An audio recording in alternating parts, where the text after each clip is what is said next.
J'ai lu mes vœux et ma sœur m'a arraché ma perruque. Je lisais mes vœux de mariage quand ma sœur aînée est arrivée juste derrière moi, et a arraché la perruque de ma tête. Elle l'a brandie comme un trophée et a hurlé, pour que tout le chalet puisse l'entendre. Maintenant, il peut enfin voir la patiente chauve atteinte d'un cancer qui l'épouse vraiment. Une femme brisée, qui ne peut même pas lui donner d'enfant. Ma mère a ri bruyamment, du genre de rire qu'elle avait clairement répété devant le miroir. Mon père fixait ses chaussures. 160 invités regardaient n'importe où, sauf vers moi. J'étais debout devant l'autel, le crâne froid, serrant encore le papier avec mes vœux. Ils ne savaient pas qu'au 4e rang, un homme à qui je n'avais pas parlé depuis 9 ans venait de se lever. Ils ne savaient pas que mon fiancé avait passé 6 semaines à tout découvrir. Ce qui s'est passé ensuite n'a pas sauvé mon mariage. Cela a mis fin à un secret que ma sœur pensait avoir enterré pour toujours. Mon nom est Aaron Ashford et j'ai 31 ans. La suite de la mariée au chalet avait une longue fenêtre orientée à l'est, qui donnait directement sur la première crête des montagnes rocheuses. La lumière d'avril à Est Park est fine et tranchante. J'avais 31 ans, en rémission depuis 9 mois, et je portais une perruque lace-front que j'avais choisie moi-même en janvier, quand j'avais décidé que ma repousse n'était pas tout à fait assez longue pour les photographies que je voudrais revoir dans 20 ans. C'était la raison exacte, pas la honte, un choix. Mon téléphone a vibré sur la coiffeuse à 11h-3. C'était Wesley. Il a écrit, « Quoi qu'il arrive aujourd'hui, je suis là pour toi. Fais-moi confiance. » Même si la pièce cesse d'avoir du sens pendant 1 minute. J'ai lu le message 2 fois. La 2e fois, j'ai remarqué la précision. Même si la pièce cesse d'avoir du sens pendant 1 minute, ce n'était pas le message qu'un marié envoie 30 minutes avant son mariage.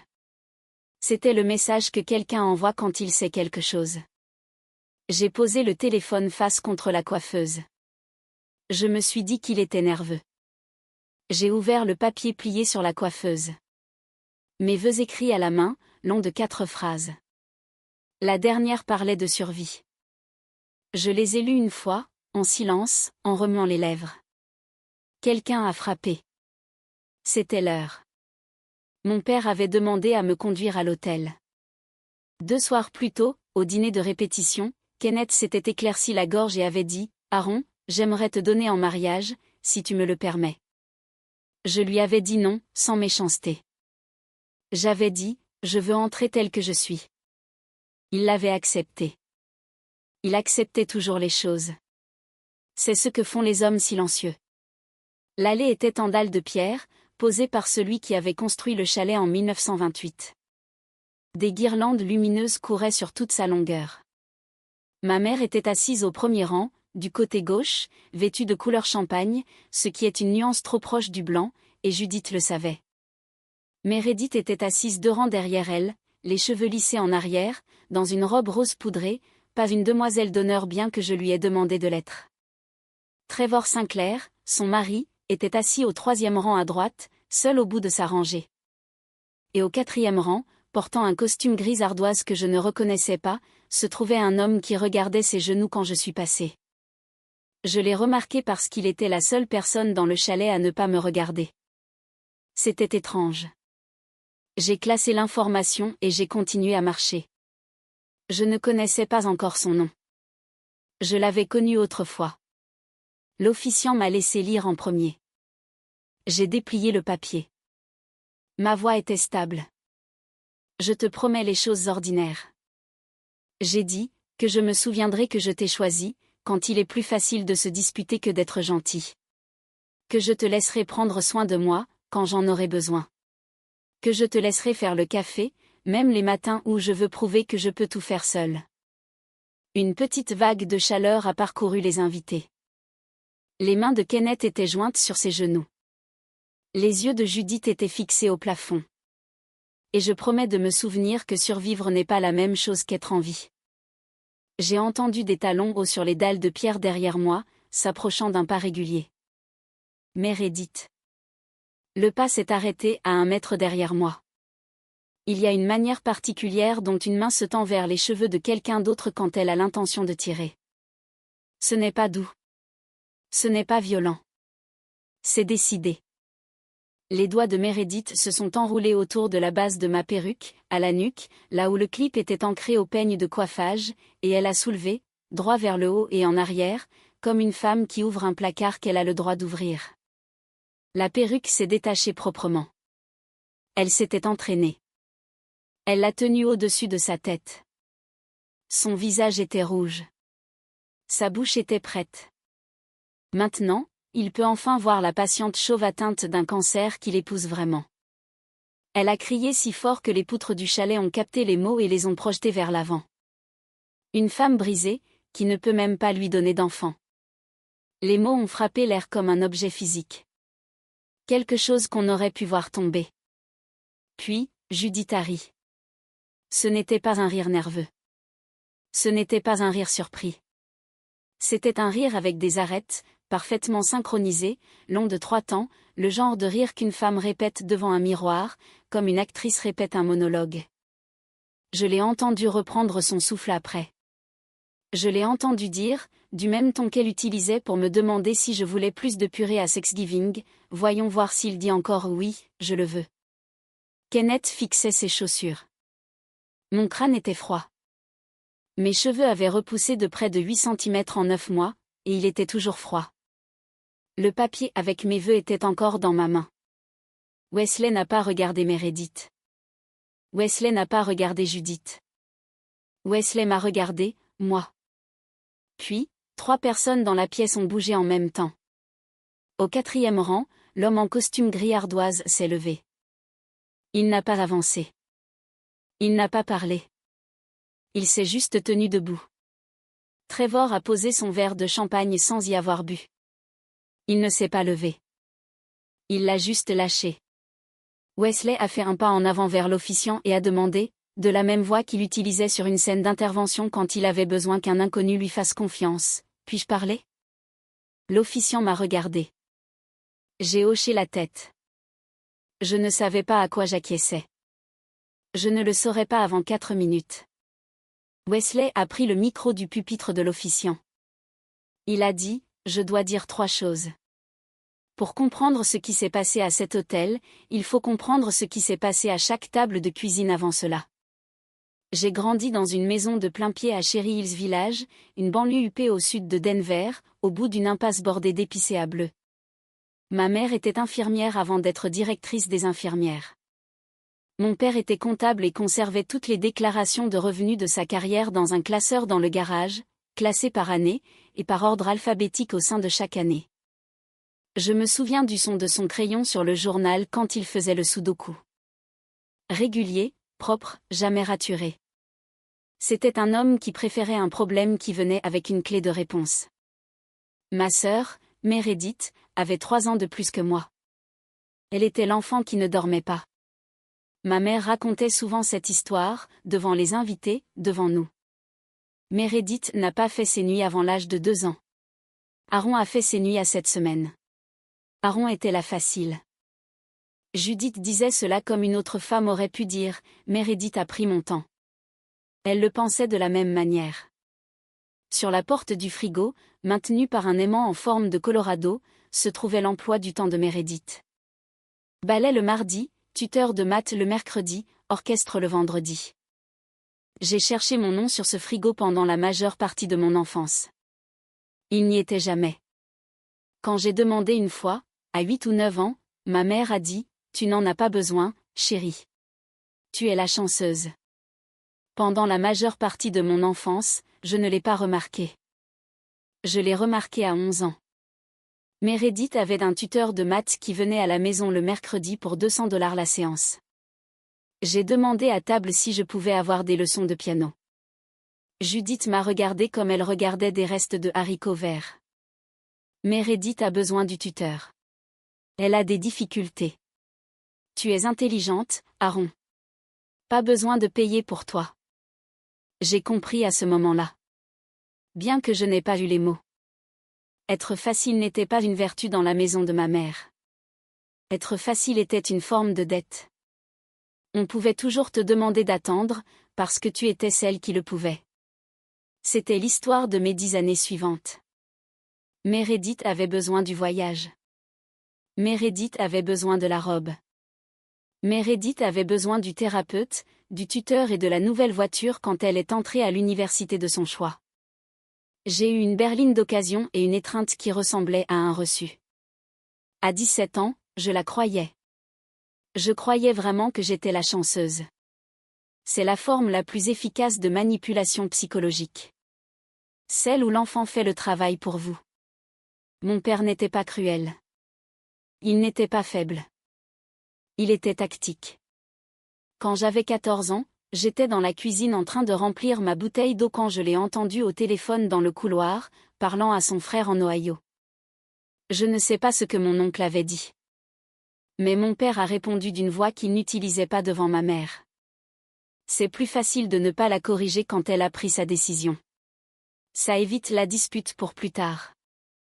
Il l'a dit comme un autre homme aurait pu dire, je garde le bon scotch au fond. J'ai appris le silence de lui. J'ai appris qu'une maison survit quand quelqu'un choisit de ne pas avoir la dispute. Je n'ai appris que plus tard qu'une maison n'est pas la même chose qu'une personne. Une maison peut survivre au silence. Une fille ne le peut pas. Meredith a obtenu un diplôme en marketing à l'université de Denver et a commencé à travailler dans les relations publiques pour une agence immobilière à Lodo. Elle était douée pour ça. Elle était le genre de femme qui pouvait entrer dans une pièce et ajuster la température à son réglage préféré. Elle a épousé Trevor Sinclair à l'été 2020. Trevor était un ingénieur logiciel avec un salaire qui mettait ma mère à l'aise et un tempérament qui le rendait facile à ignorer. À leur dîner de fiançailles, Judith a porté un toast. Elle a dit, Meredith mérite le mariage qu'elle a attendu si longtemps. J'étais assise au bout de la table. J'ai applaudi. Moins d'un an plus tard, elle et Trevor ont commencé à essayer d'avoir un bébé. 6 mois plus tard, ils sont passés à la FIV.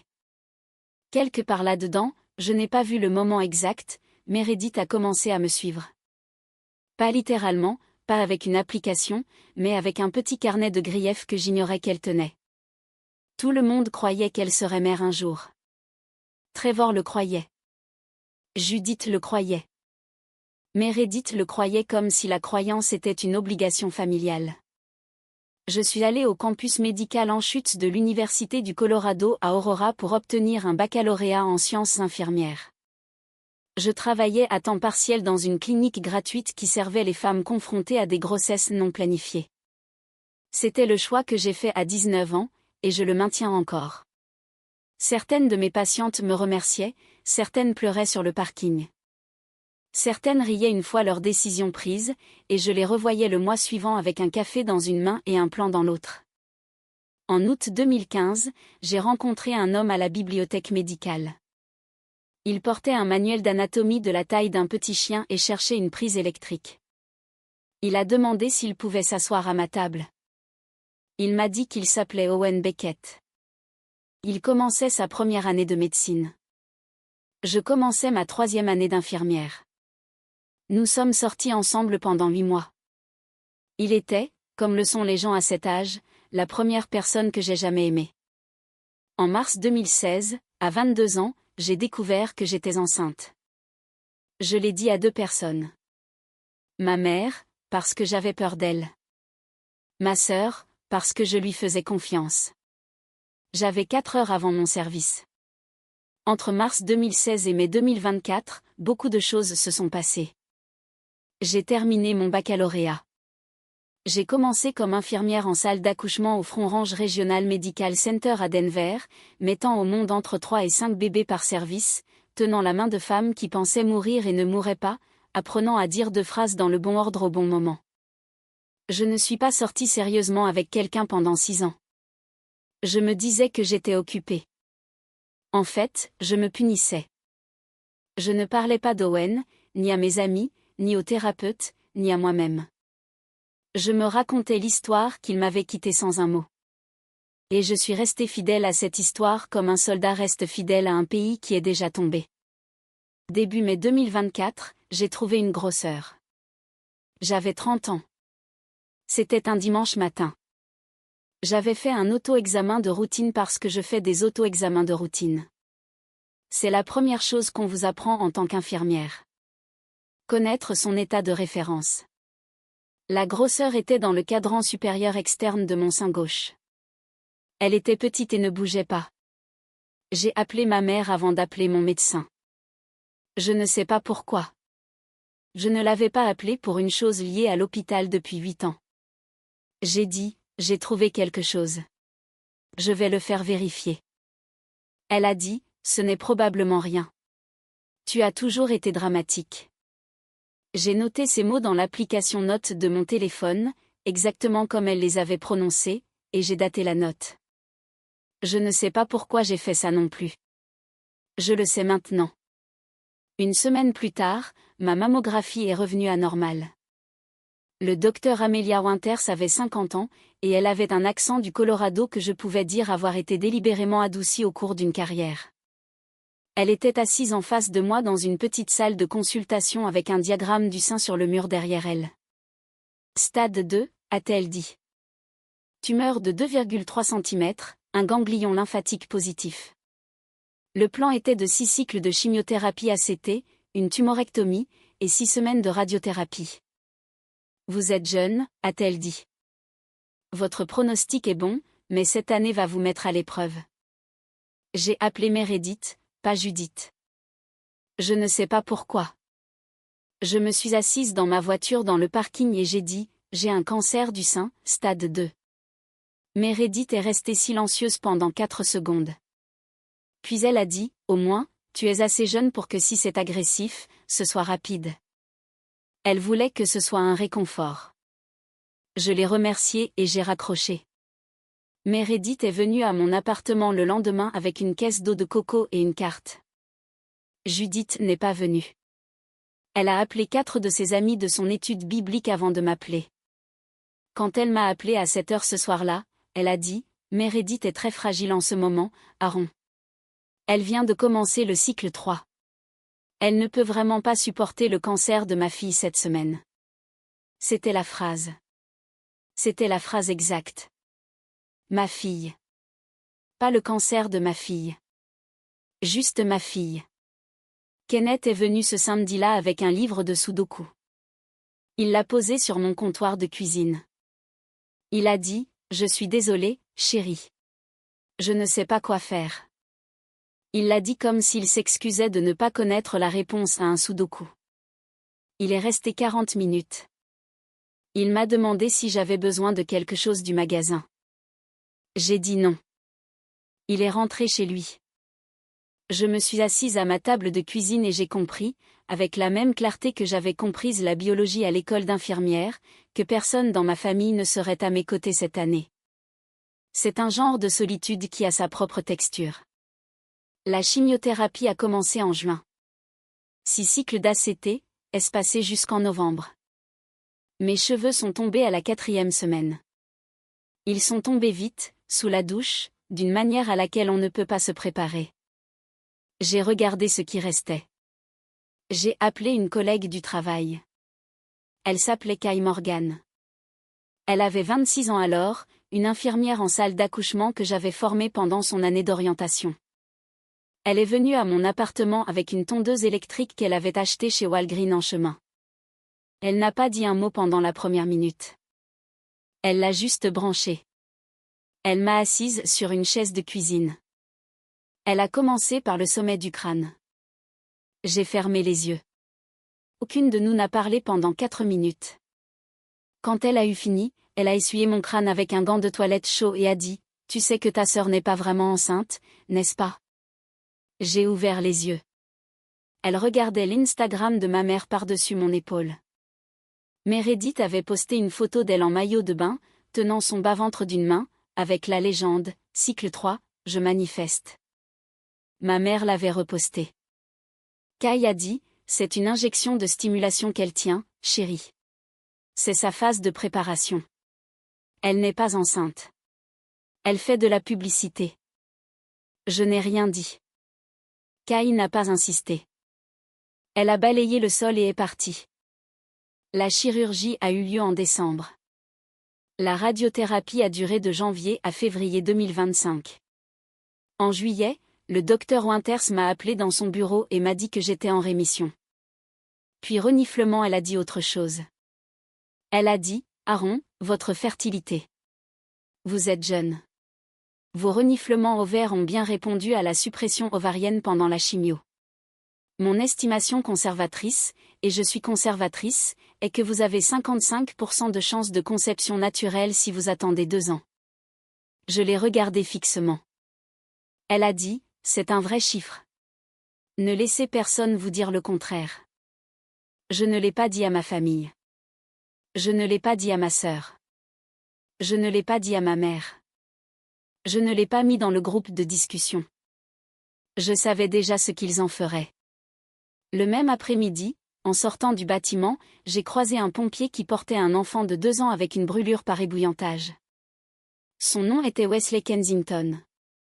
Il avait 32 ans, lieutenant au service d'incendie de Denver, et il portait une veste en toile qui sentait légèrement la fumée, même après avoir été lavé. Il a assis l'enfant sur la chaise de triage des urgences, a dit à l'infirmière d'accueil tout ce dont elle avait besoin en 22 mots, puis s'est assis dans la salle d'attente à côté de moi, parce que c'était le seul siège libre.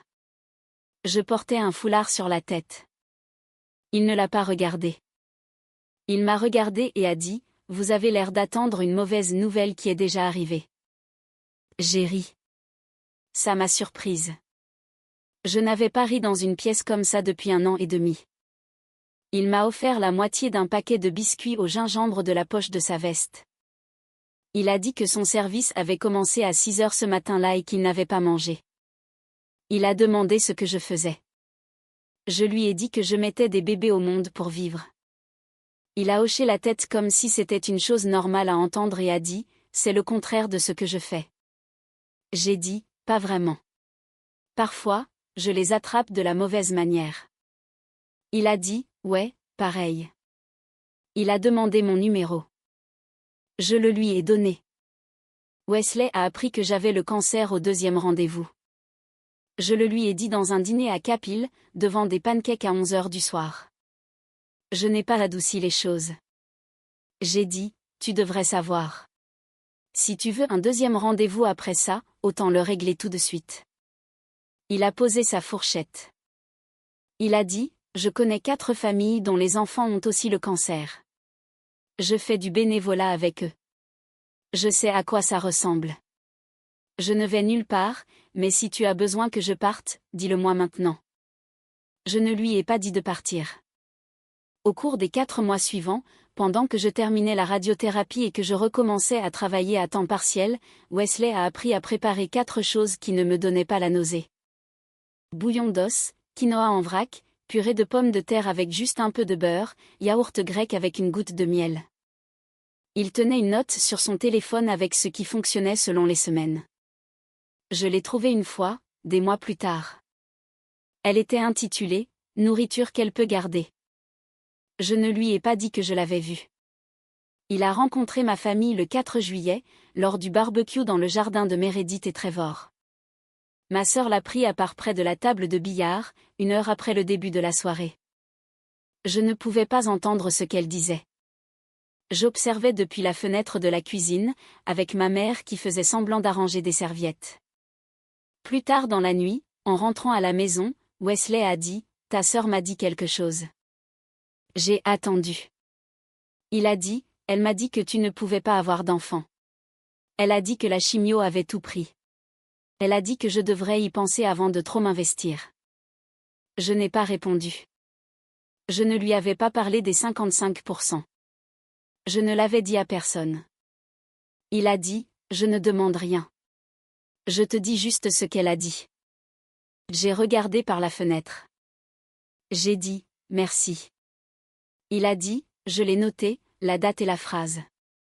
Je te le montrerai un jour si tu veux. » J'ai dit, « Pas encore. » Il a hoché la tête. Il n'a pas insisté. Il a gardé la note. Wesley m'a demandé en mariage en octobre, à un point de vue dans le parc national des montagnes rocheuses où je m'étais arrêtée après mon 4e cycle de chimio pour pleurer dans ma voiture. Je lui avais parlé de cet endroit lors de notre 5e rendez-vous. Il s'en était souvenu. J'ai dit oui.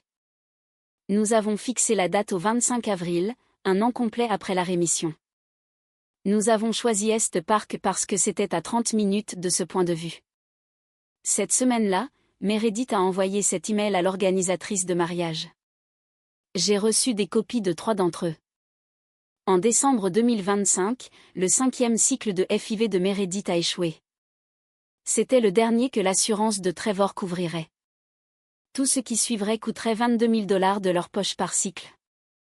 Trevor est rentré ce soir-là et, d'après ce qu'il m'a dit plus tard, a prononcé les mots « Nous devrions parler d'adoption » pour la première fois. Il a aussi dit les mots « Nous devrions parler d'accepter si ça n'arrive pas pour nous ».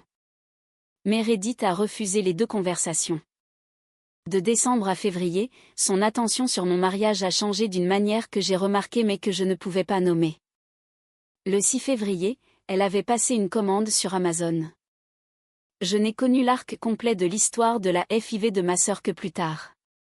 Ce que j'ai ici, je le tiens de Trevor, d'un blog Substack qu'elle gardait privé, et de ce que ma mère a répété au mauvais moment aux mauvaises personnes. Le cycle 1, en 2021, était celui où ils l'ont dit à tout le monde. Le cycle 2, en 2022, était plus discret. Le cycle 3, en 2023, était celui après lequel Meredith a cessé d'en parler au dîner de famille. Le cycle 4, en septembre 2024, était celui qui s'est déroulé le même mois où je commençais la chimio. Le cycle 5, en décembre 2025, était celui que l'assurance a payé en partant. Chaque cycle coûtait $18 500 au-delà de ce que l'assurance couvrait, et Meredith et Trevor ont mis chacun de ces 5 cycles sur une ligne de crédit sur valeur domiciliaire. Ce n'est pas une décision que les gens prennent à la légère. C'est une décision que les gens prennent avec la conviction que cela doit finir par fonctionner. Quelque part entre le cycle 3 et le cycle 4, Meredith a lancé un Substack sous un pseudonyme. Il avait 41 abonnés, la plupart des femmes qu'elle avait rencontrées dans son groupe de soutien FIV à Denver. Elle écrivait sur sa famille. Elle écrivait sur moi. L'essai qu'elle a publié le jour de mon diagnostic était intitulé « Prix de consolation ». Je l'ai lu une fois, en avril de cette année, sur le téléphone de Trevor. Je ne l'ai pas relu. Le 6 février 2026, Meredith a commandé sur Amazon une perruque identique à celle que je portais. Elle avait photographié le numéro de modèle à l'intérieur de ma perruque à Noël, alors que nous nous étreignions pour nous dire au revoir et qu'elle avait passé une main pour lisser l'arrière de ma tête. Je ne l'ai pas senti le faire. Je me souviens qu'elle a dit « Ça a l'air si vrai ». Je me souviens l'avoir remerciée. Elle a fait livrer la perruque à son bureau à Lodo, au lieu de sa maison.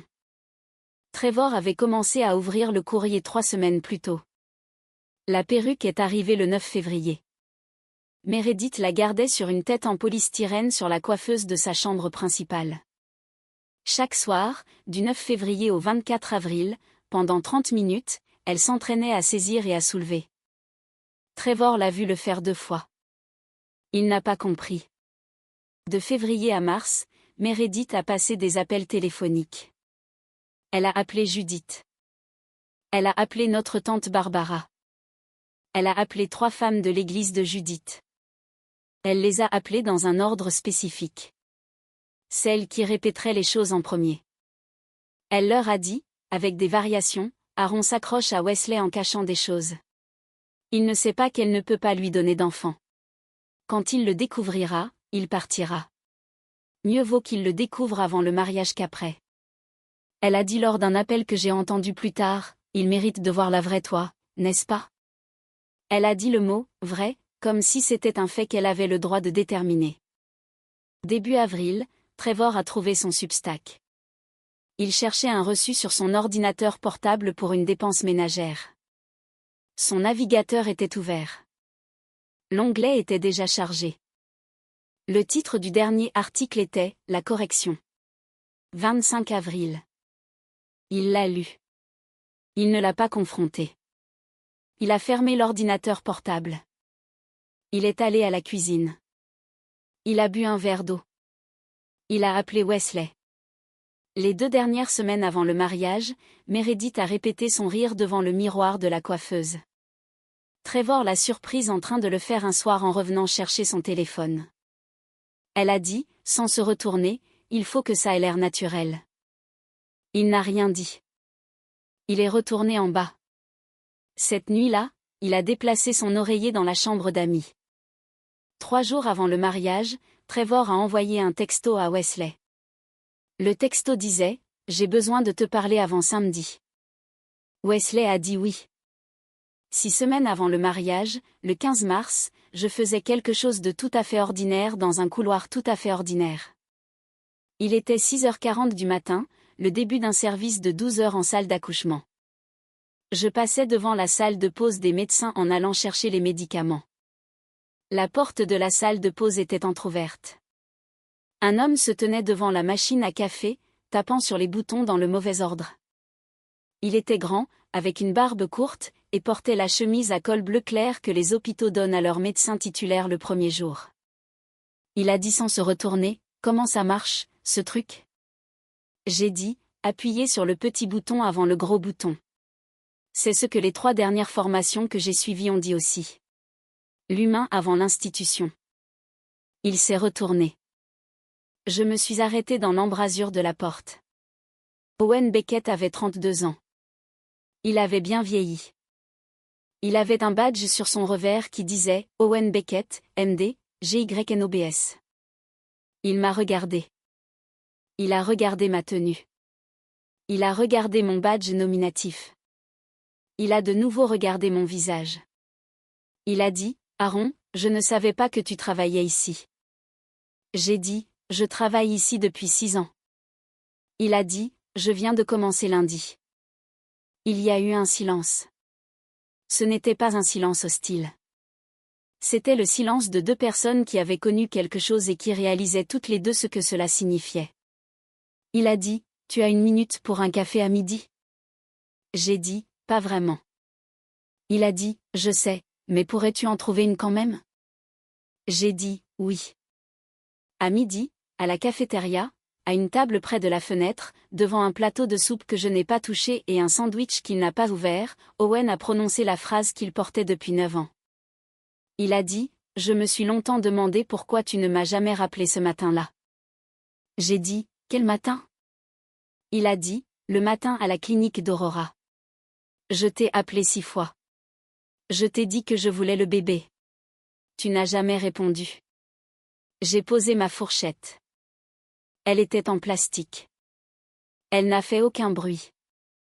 J'ai dit « Tu as appelé ?» Il a dit « 6 fois, entre 6h30 et 8h40 du matin. J'ai les relevés téléphoniques si tu en as besoin. Je les ai gardés. » J'ai dit « Je n'avais pas mon téléphone. » Il est resté silencieux un long moment. Il a dit « Où était-il ?» J'ai dit « Ma sœur le gardait. » Il m'a regardé pendant 4 secondes. Il a dit « Ta sœur ?» J'ai dit « Je dois rentrer chez moi. Je suis désolé. J'ai besoin de réfléchir. » Je me suis levé. Je n'ai pas couru. J'ai marché jusqu'à ma voiture dans le parking. Je me suis assise sur le siège conducteur pendant 11 minutes. Puis j'ai conduit. À la maison, j'ai trouvé la boîte à chaussures en haut du placard où je gardais de vieilles choses. 2 programmes de remise de diplôme, une paire de ballerines que je n'avais jamais portées, et un iPhone 6, froid et mort, que je n'avais pas ouvert depuis 2016. Je l'ai branché. Il a fallu 8 minutes pour démarrer. Il n'y avait aucun appel manqué dans le journal pour avril 2016. Il n'y avait rien, non pas parce que les appels n'étaient pas venus, mais parce que le téléphone n'avait jamais été près de mon oreille ce matin-là pour les recevoir. J'ai ouvert un tiroir dans le placard et j'ai trouvé un carnet en cuir que j'avais tenu comme journal intime cette année-là. J'ai feuilleté jusqu'à l'entrée du matin de la clinique. J'avais écrit 7 mots dans la marge supérieure, d'une écriture que je ne reconnaissais plus tout à fait comme la mienne. Les mots étaient « Meredith a gardé mon téléphone. Owen n'a jamais appelé. » Je les ai lus 3 fois. Je n'ai pas appelé Owen. Je n'ai pas appelé ma sœur. Je n'ai pas appelé ma mère. J'ai appelé Wesley. J'ai conduit jusqu'à l'appartement de Wesley. Je me suis assise à sa table de cuisine avec un verre d'eau que je n'ai pas bu. Je lui ai tout raconté, de la bibliothèque en 2015 à la machine à café de ce matin-là, en 22 minutes. Il ne m'a pas interrompu. Quand j'ai eu fini, il a dit, je peux te demander quelque chose? J'ai dit, oui. Il a dit, donne-moi 2 semaines avant de parler à ta sœur. J'ai dit, pourquoi? Il a dit, parce que je ne veux pas que tu entres dans cette bataille sans savoir dans quoi tu t'engages. Et parce que si c'est ce que je pense, c'est plus vieux que 9 ans. J'ai réfléchi à ça. J'ai dit, 2 semaines. Il a dit, merci. La semaine suivante, lors de son jour de congé, Wesley a rencontré Owen dans un café près de l'hôpital. Il s'est présenté comme mon fiancé. Il a demandé 2 choses à Owen. Les relevés téléphoniques d'avril 2016 et une faveur. Owen a dit oui aux 2. La faveur était de s'asseoir au 4e rang à notre mariage le 25 avril, et de se lever quand Wesley prendrait le micro. Ne pas parler, ne pas avancer, juste se lever. Owen a dit, je serai là. Wesley a dit, encore une chose. Est-ce que quelqu'un de la famille d'Aaron t'a déjà appelé ces 9 dernières années? Owen a dit, oui, 3 fois. Wesley a dit, j'aimerais les dates. Owen les lui a données. Avant que je vous dise ce que Wesley a trouvé dans les 14 jours suivants, dites-moi quelque chose dans les commentaires. Si quelqu'un vous avait menti pendant 9 ans sur la personne qui était censée garder votre enfant, la confronteriez-vous, ou attendriez-vous une salle pleine de témoins pour le faire à votre place? Je suis curieuse de savoir ce que vous choisiriez.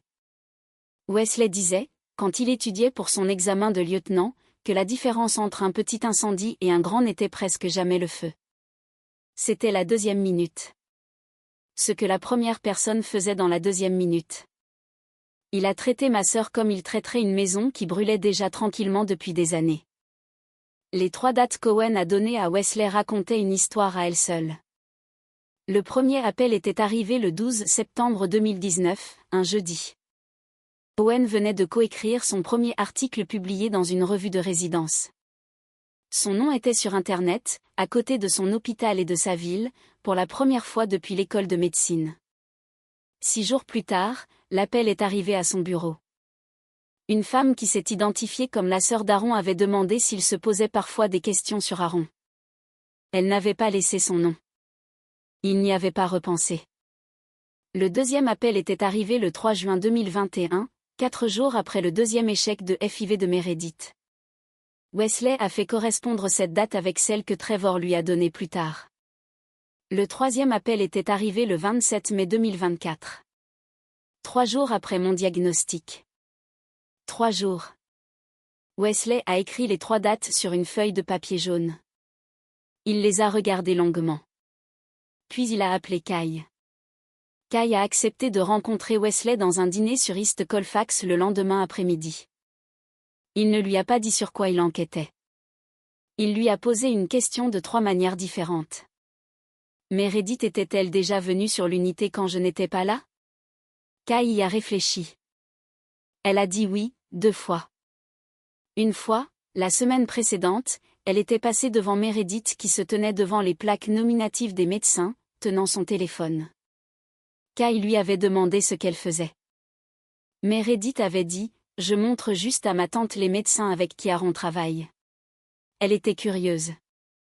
Kai n'y avait pas repensé. La 2e fois, Meredith avait demandé à la réceptionniste mon horaire de service. Elle avait reniflement dit que c'était pour une surprise. Wesley a dit, Y avait-il autre chose? Kai a réfléchi. Puis elle a dit, il y a une chose que j'aimerais te montrer plutôt que de te la dire, mais c'est un peu sensible. Kai était allée chez ma mère l'automne précédent pour rendre un manuel d'infirmière qu'elle avait emprunté. Elle était entrée par la porte de la cuisine, comme ma mère le lui avait dit. Judith était au téléphone dans le salon.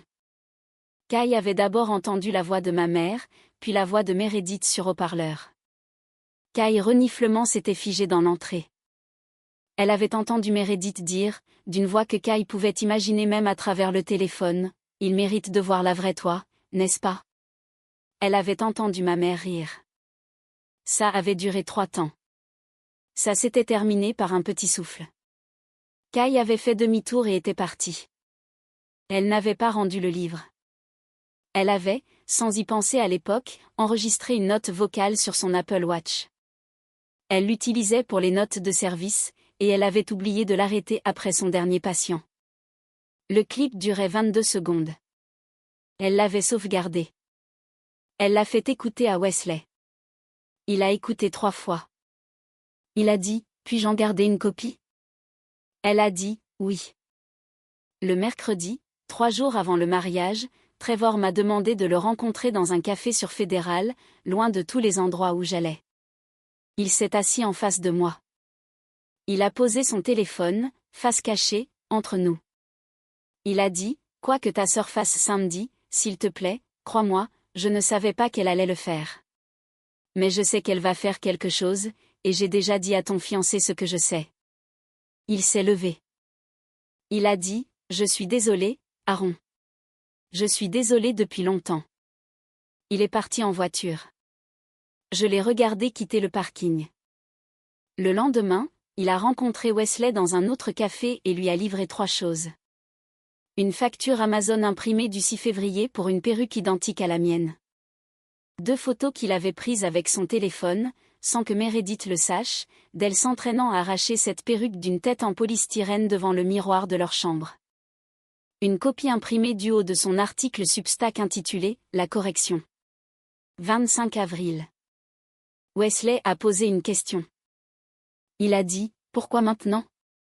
Trevor a dit « Parce que je comprends enfin pourquoi elle m'a épousé. » Mercredi soir, Wesley m'a raconté les 3/4 de ce qu'il avait. Il ne m'a pas parlé de l'audio. Il ne m'a pas parlé des photos. Il voulait que je réagisse à l'hôtel comme si je l'avais appris à ce moment-là. Il m'a parlé des relevés téléphoniques.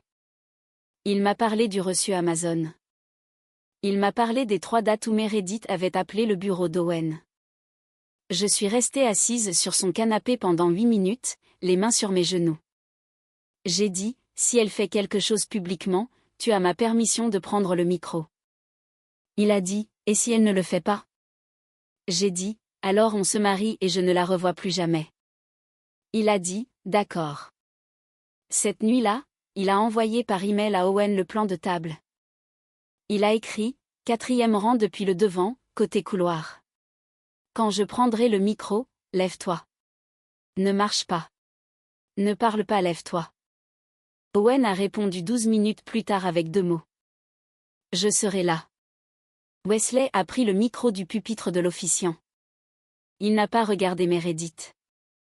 Il n'a pas regardé Judith. Il m'a regardé, moi. Puis il a regardé la salle. Il a dit, je dois dire 3 choses. La première concerne ma belle-sœur. La deuxième concerne un appel téléphonique au printemps 2016.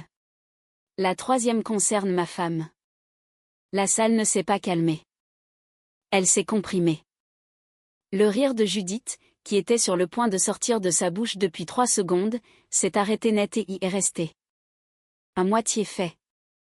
Meredith a reculé d'un pas de l'allée. Elle tenait toujours la perruque. Wesley a sorti un morceau de papier plié de la veste de son costume. Il le tenait dans sa main gauche. Il tenait le micro dans sa droite. Il a dit, il y a 11 semaines, le 6 février, Meredith Ashford a commandé une perruque sur Amazon qui était identique à celle que ma femme porte aujourd'hui. Elle l'a fait livrer à son bureau à Lodo, pas à sa maison.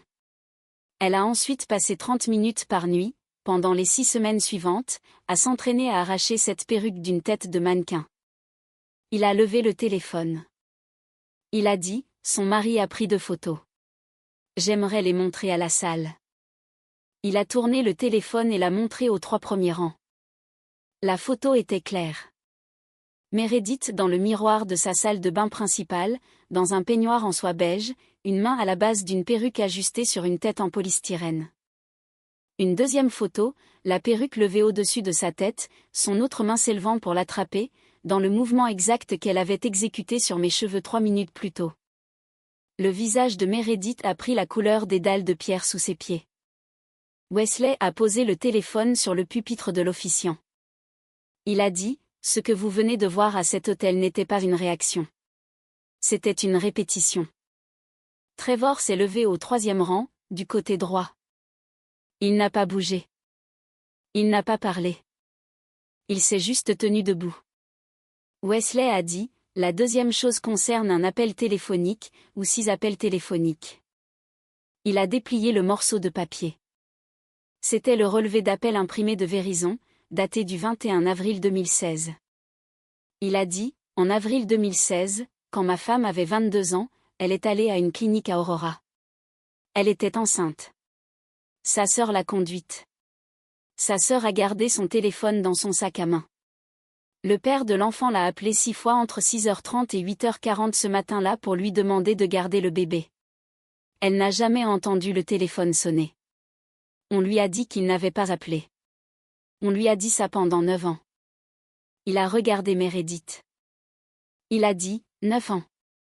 Elle a cru pendant 9 ans que l'homme qu'elle aimait à 22 ans l'avait abandonnée sans un mot, parce que tu lui as dit qu'il l'avait fait. Meredith n'a pas parlé. Judith s'est levée. Elle a commencé à dire, ce n'est pas l'endroit. Wesley a dit, l'homme qui a passé ces 6 appels est dans cette pièce. Au 4e rang, près de l'allée, Owen Beckett s'est levé.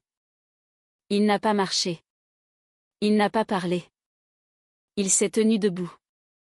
Meredith l'a vu. Meredith l'a reconnu. Il lui a fallu 4 secondes. Quand elle a compris, elle a posé la perruque sur la chaise vide à côté d'elle, comme si elle était devenue brûlante dans ses mains. Judith a regardé Kenneth. Kenneth n'a pas tourné la tête. Quelqu'un à la table 12, un ami de Wesley du service d'incendie, a dit doucement et clairement, « Oh mon Dieu !» Wesley a repris le téléphone du pupitre de l'officiant. Il a dit la 3e chose. Il a ouvert un fichier. Il a tenu le téléphone près du micro. La voix de Meredith est sortie en premier, filtrée par un haut-parleur qui se trouvait de l'autre côté d'un salon. Elle a dit, « Il mérite de voir la vraie toi, n'est-ce pas ?» Et puis le rire de ma mère est sorti du téléphone. Le rire a duré 3 temps. Il s'est terminé par un petit souffle. Il était identique au rire qu'elle avait produit en direct devant la salle 4 minutes plus tôt. Le chalet a compris avant Judith. Il a compris comme une salle comprend une blague qui vient de tomber. Il y a eu un petit bruit à l'arrière, une chaise repoussée d'une table. Le visage de Judith a changé de couleur par étapes. Elle s'est assise. Puis elle s'est relevée. Elle a dit, c'est complètement hors de contexte. Je riais d'autre chose. C'est une conversation familiale privée qui a été. Wesley ne l'a pas regardé. Il a pris le 3e morceau de papier. L'impression du Substack. Il a dit doucement, l'article de blog est intitulé « La correction ». 25 avril.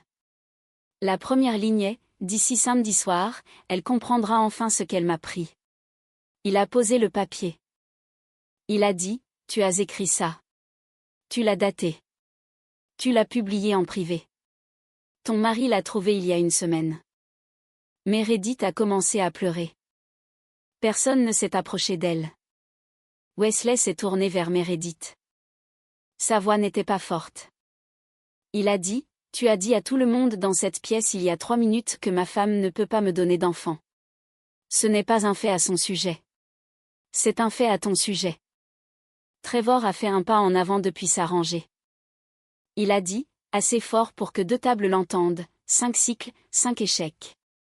Elle pense que c'est la faute d'Aaron, parce qu'Aaron pourrait encore devenir mère, et pas elle. La salle a entendu. Judith a attrapé le dossier d'une chaise et ne s'est pas assise. Kenneth ne regardait personne. Wesley s'est tourné vers moi. Il m'a tendu le micro. Il a dit, c'est ton micro maintenant. Je me suis avancée. J'ai pris le micro de la main de Wesley. Je n'ai pas regardé Meredith. Je n'ai pas regardé Judith. J'ai regardé Kenneth. J'ai dit, je veux d'abord finir mes vœux. La salle est devenue silencieuse d'une manière différente maintenant. Pas choquée, en attente. J'ai déplié le papier. Ma main était stable. J'ai dit, je promets de me souvenir que survivre n'est pas la même chose qu'être en vie. Que les personnes qui m'ont gardé en vie ne sont pas toujours celles à qui je dois ma vie. Et que les personnes à qui je dois ma vie sont parfois celles que je viens à peine de rencontrer. J'ai regardé Wesley. J'ai regardé Owen au 4e rang, brièvement, puis j'ai détourné le regard. J'ai regardé l'officiant. J'ai dit, je dis toujours oui. L'officiant a hoché la tête. Je me suis tournée vers ma sœur et ma mère. J'ai dit 4 choses. J'ai dit, Mère Edith, je sais ce que tu as fait en 2016. Je ne veux pas d'excuses. Je veux que tu sortes de ma vie. J'ai dit, Maman, tu savais. Papa savait. J'en ai fini d'être la chanceuse. J'ai dit, Wesley et moi nous marions ce soir, sur cet autel, avant le coucher du soleil. Si vous voulez rester pour le reste, restez. Sinon, ne restez pas. J'ai dit, pour toute personne dans cette salle qui a déjà été appelée la chanceuse par quelqu'un qui essayait de ne pas voir ce qu'il vous prenait, vous êtes autorisé à partir sans excuse. Je n'ai pas élevé la voix. 46 invités se sont levés au cours des 4 minutes suivantes. Judith en faisait partie. Meredith en faisait partie. Meredith a laissé la perruque sur la chaise. Judith a pris le bras de Kenneth. Kenneth a marché avec elle, mais il s'est retourné pour me regarder 2 fois. J'ai levé le micro une dernière fois. J'ai dit, encore une chose. Ma sœur vous a tous dit il y a 3 minutes que je ne pouvais pas donner d'enfant à mon mari. Elle a dit cela avec la certitude d'une femme qui a un diplôme de médecine. Elle n'en a pas. J'ai laissé cela en suspens. J'ai dit, le docteur Amelia Winters, au Front Range régional, m'a dit en juillet de l'année dernière que j'ai 55% de chances de conception naturelle si j'attends 2 ans. Je n'ai jamais dit ce chiffre à ma famille. Je le leur ai caché. Je ne l'ai pas caché à Wesley. Il l'a toujours su. J'ai regardé la chaise vide où Meredith s'était tenue. J'ai dit, je le leur ai caché parce que je pouvais déjà entendre comment ils allaient l'utiliser. Wesley a pris ma main. L'officiante, qui avait tenu bon pendant les 5 minutes et demie de tout cela, a rouvert son livre aux vœux. Wesley a lu les siens. Il a dit, je te promets les choses ordinaires. Que je me souviendrai que je t'ai choisi, quand il est plus facile de se disputer que d'être gentil. Que je t'apporterai de la soupe les jours où tu es trop fatigué pour cuisiner. Que je ne rirai pas quand la pièce décidera de qui se moquer. Il a mis l'alliance à mon doigt. J'ai mis l'alliance au sien. Il m'a embrassé. Les 114 invités qui étaient restés ont applaudi. Certains pleuraient. Kai, à la table 5, était debout. Kenneth, à l'avant-dernier rang de ce qui avait été le côté de Judith, était assis seul. Il était revenu. Il a attendu que le dernier des invités soit parti à la salle de réception. Il a attendu que Wesley soit allé au bar pour me chercher un verre d'eau. Il a attendu que je sois seul dans l'entrée, en train de replier le papier des vœux en 4. Il s'est approché de moi. Il ne s'est pas assis. Il a dit, Aaron. Je l'ai regardé. Il a dit, j'ai vu Meredith tenir ton téléphone ce matin-là, en 2016. Je l'ai vu le mettre dans son sac avant que tu montes en voiture. Je n'ai compris ce que je voyais que des années plus tard. Il a fait une pause. Il a dit, je suis désolé. Je sais que ce n'est pas suffisant. Je ne lui ai pas répondu. Je l'ai laissé sortir du chalet et aller sur le parking, seul. Je l'ai regardé monter du côté passager d'une voiture que ma mère conduisait. C'était la dernière fois que je l'ai vu pendant longtemps. Trevor n'est pas rentré chez lui cette nuit-là. Il a conduit jusqu'à un motel à 5 km de là et a dormi dans son costume.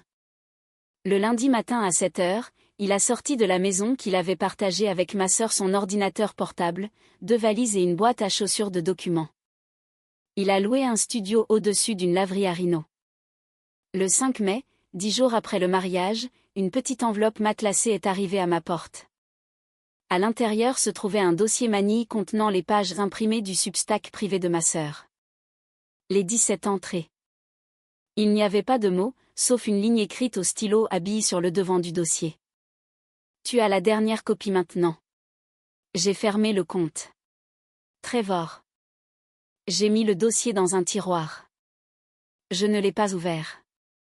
Je ne l'ai pas ouvert depuis. L'histoire n'aurait pas dû quitter la pièce. Elle l'a quitté quand même. Le vidéaste avait capturé toute la cérémonie.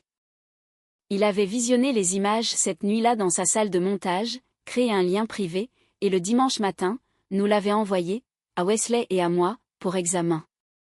Aucun de nous ne l'a partagé, mais l'une des invitées au mariage, une infirmière en salle d'accouchement de mon hôpital, invitée par Wesley, était dans le groupe de soutien FIV de Whitney Barlow.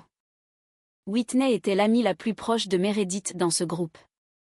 Reniflement, elle avait cru ma sœur pendant 3 ans. Whitney a envoyé un texto à ma collègue le dimanche. Ma collègue lui a envoyé le lien privé. Whitney l'a regardé 2 fois. Le lundi, elle m'a envoyé un message sur Instagram. Il disait « Je suis tellement désolée. Je l'ai cru pendant 3 ans. Je l'ai lu. Je n'ai pas répondu. » En 2 semaines, 4 partenariats de marques que Meredith avait construits autour de son Instagram public ont annulé leur contrat. Aucun d'eux n'a expliqué pourquoi. Aucun n'en a eu besoin. Ma mère siégeait au conseil d'administration de la Fondation auxiliaire des infirmières de Denver Metro depuis 15 ans. C'était une petite organisation à but non lucratif qui finançait des bourses pour les étudiants en soins infirmiers de première génération dans la région de Denver. Judith avait bâti le comité de collecte de fonds. Elle avait présidé le gala annuel pendant 6 de ces 15 années. C'était, à ses yeux, la chose pour laquelle elle était connue. Le conseil s'est réuni le premier mardi de mai. Elle n'était pas à l'ordre du jour. On ne lui a pas envoyé d'ordre du jour. Elle n'y est pas allée. Le vendredi suivant, elle a reçu un email du président du conseil. 2 phrases. La première phrase notait qu'un enregistrement d'un événement familial privé avait été porté à l'attention du conseil.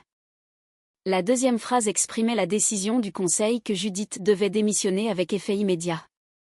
Elle n'a pas répondu à l'email. Elle n'a pas, à ma connaissance, répondu depuis. Si quelqu'un dans votre vie vous a déjà appelé la chanceuse tout en vous prenant discrètement des choses, je veux que vous sachiez 2 choses. Vous ne l'imaginez pas. Et vous êtes autorisé à partir sans leur donner une explication qu'ils accepteront. C'est la limite. C'est tout ce que cela doit être.